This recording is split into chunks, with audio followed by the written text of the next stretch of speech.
ஒரு காட்டுல ஒரு புறாவும் ஒரு எறும்பும் நண்பர்களா இருந்தாங்க. ஒரு நாள் ஒரு எறும்பு தண்ணீர் குடிக்க ஆற்றின் கரைக்கு வந்தது. அன்று மதியம் ஆற்றின் நீரோட்டம் அதிகமாக இருந்தது. எறும்பு திடீரென நழுவி தண்ணீரில் விழுந்தது. எறும்பு ஓடையில் அடித்துச் செல்லப்பட்டது. அதுவே அதன் கடைசி நாளாக இருக்கலாம் என்று எறும்பு அஞ்சியது. அதிர்ஷ்டவசமாக ஒரு கருணையுள்ள புறா போராடும் எறும்பை பார்த்தது. எறும்பு தண்ணீரில் ஏறும் வகையில் புறா ஒரு இலையை தண்ணீரில் போட்டது. எறும்பு இலையின் மீது ஏறியது. புறா கவனமாக இலையை ஓடையில் இருந்து கரைக்கு இழுத்தது. கருணையுள்ள புறா எறும்பின் உயிரை காப்பாற்றியது.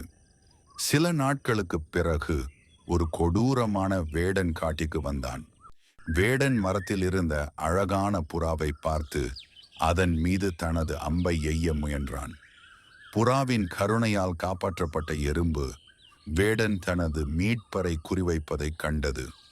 வேடனிடமிருந்து புறாவை காப்பாற்ற எறும்பு விரும்பியது. எனவே வேடன் தனது அம்பை விடுவதற்குள் எறும்பு வேடனின் காலில் கடித்தது. எறும்பின் கடியின் வலியால் வேடன் கத்தினான். வேடன் உருவாக்கிய சத்தத்தால் புறா பதறி போய் பாதுகாப்பான இடத்திற்கு பறந்தது. நீதி: நாம் மற்றவர்களுக்குச் செய்யும் ஒவ்வொரு நன்மையும் நம்மிடமே திரும்ப வரும்.